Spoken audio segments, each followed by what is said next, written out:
Author of The Death of Money, which is a great read if you haven't read it. He is the chief global strategist at West Shore Funds.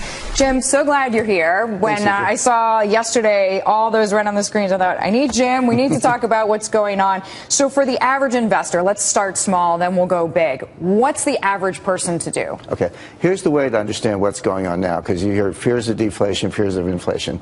F. Scott Fitzgerald said the sign of a first-rate mind is the ability to take two opposite ideas and process them at the same time. We have deflation. It's natural because we're in a depression. Depression doesn't mean declining GDP. It means below trend GDP. So if trend is 3.5 or potential is 3.5, and you're actually doing about 2. So you're saying the U.S. is not growing despite what GDP prints show? No, we are growing, but we're growing below potential. That's what a depression is. So potential is 3.5 and we're growing 2. That's depressed growth. That's a depression. So we're in a depression. We've been in it since '07. We're going to stay in it indefinitely. That's naturally deflationary. But the Fed has printed $4 trillion of new money, which is inflationary. So think of it as a tug of war. There's a deflation team pulling this way. There's an inflation team pulling this way. And it's going back and forth. So the markets go down. It's like, oh, gee, deflation's taking over. And then Bullard comes out and the market goes up. Oh, gee, here comes the inflation. But we have both. What do you think about Bullard's comments? I mean, I've seen some people say, honestly, that's irresponsible because he doesn't vote. So, I mean, we did see the markets, whether you think it's responsible or irresponsible, they did move markets, his comments. I've spoken to Bullard privately. He's a very smart guy. I like him a lot. But the market should just, they're going to finish the taper. It doesn't matter what Bullard says. So that's exactly right.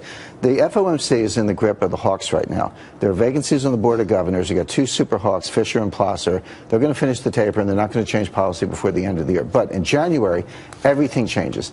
Fisher and Plosser come off. Evans and Williams of San Francisco come on. They're both super doves. The president will fill the vacancies on the board of governors. Yellen will have her feet on the ground. You're going to have a much more dovish board. So we're set up for QE4 in 2015. No rate increases, by the way. I forget. So QE4 is coming in your view? Yes, but a different kind of QE4. And here's the difference. QE2 and QE3 have failed. By the way, everyone talks about the taper. QE1 was tapered 100%. QE2 was tapered 100%. What we know about tapers is they fell. The QE3 taper will also fail.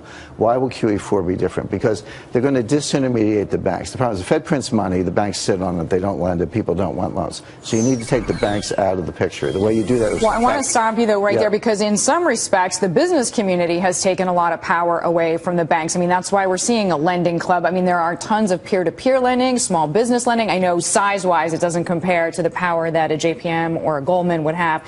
But there's a peer-to-peer lending arrival for those reasons. Right, but it doesn't have the same leverage as the banking system, and we're not getting the velocity. There's some of that. There's some stuff going on. But the way to make QE4 effective, and I look for this in 2015, is basically by taking the banks out and tax cuts. So this is helicopter money.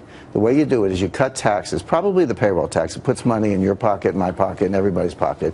That increases the deficit. The Fed issues Treasury bonds to cover the deficit, and the Fed buys the bonds. So the buying the bond part is the QE4, but now you take the banking system out, you put money right in people's pockets. It's also going to fail because people don't want to spend it, but that's what they're going to do. All right, Jim, I want to ask you a few follow-ups on what this means for spread risk.